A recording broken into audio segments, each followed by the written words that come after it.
Hi, I'm Chef Alan Susser. I'd like to talk about mangoes. Kents is the variety that I'm going to talk about today. These Kents are sweet and rich in flavor, and the wonderful thing about them is they're limited in fibers. They're juicy and tender. The coloration is deep green with a red blush in it. Kents are actually large and oval. When they start to ripen, they have a slightly yellow coloration.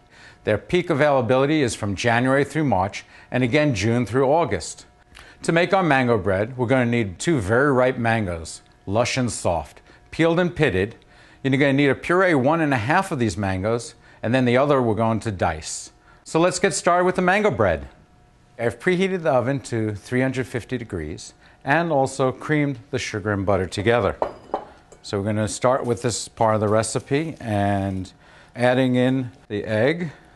This bread is really easy. This is a sweet bread because we've got the mangoes going on in it.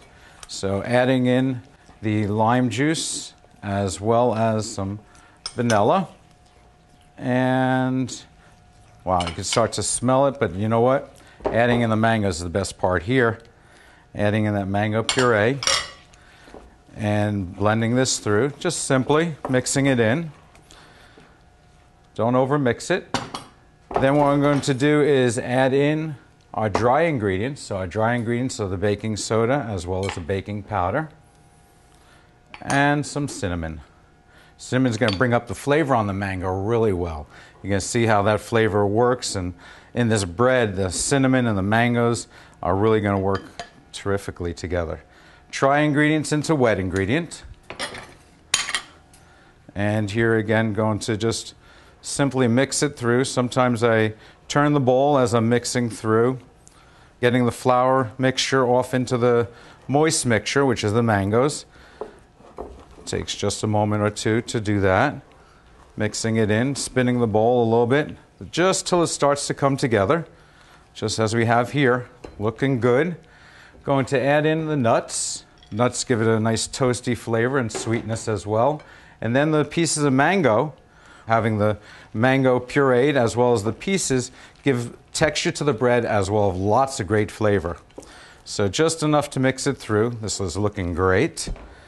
I've got a pre-sprayed container, and with that I'm going to add in the mango mixture.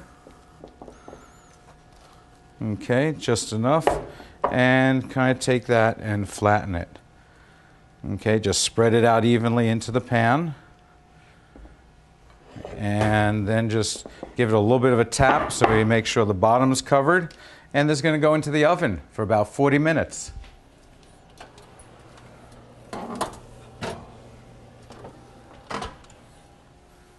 Now the best part. Wow, does that smell great? Wow, now that's a mango bread. The hardest part is letting it cool before digging in. You can simply serve it like this for breakfast or with a scoop of ice cream. For this recipe and more information on Kent variety, visit mango.org.